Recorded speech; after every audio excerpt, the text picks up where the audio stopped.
ಗಣಪತಿ ಶಾಲೆಯಲ್ಲಿ scout guide patrol leaders training camp.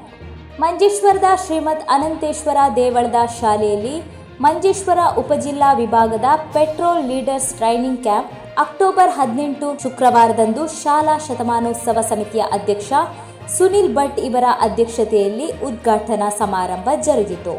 ಮಂಜೇಶ್ವರದ Narasimha Nayak ದೀಪ ಬೆಳಗುವುದರ ಮೂಲಕ ಕಾರ್ಯಕ್ರಮಕ್ಕೆ ಚಾಲನೆ ನೀಡಿದರು. ಡಿಸಿ ಗೈಡ್ ನಿವೃತ್ತ ಮುಖ್ಯೋಪಾಧ್ಯಾಯಿನಿ ಶ್ರೀಕುಮಾರಿ ಕ್ಯಾಂಪ್ ಮಾಹಿತಿ ನೀಡಿದರು.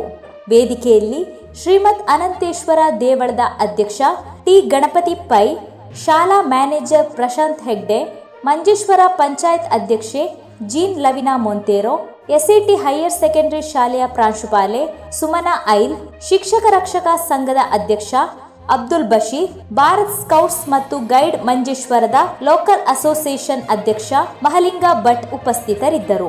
ಶಾಲಾ ಮುಖ್ಯೋಪಾಧ್ಯಾಯಿನಿ ಸುರೇಖಾ ಮಲ್ಯ ಸ್ವಾಗತಿಸಿ ಶಿಕ್ಷಕಿಯರಾದ ಮಧುರಾ ಹಾಗೂ ಭವ್ಯಶ್ರೀ ರೈ ವಂದಿಸಿದರು. 3 ದಿನಗಳು ಮಂಜೇಶ್ವರ ಉಪಜಿಲ್ಲೆಯ 250ಕ್ಕೂ ಹೆಚ್ಚು ಸ್ಕೌಟ್ ಗೈಡ್ ವಿದ್ಯಾರ್ಥಿಗಳು ಈ ಕ್ಯಾಂಪಿನಲ್ಲಿ ಭಾಗವಹಿಸಿದರು.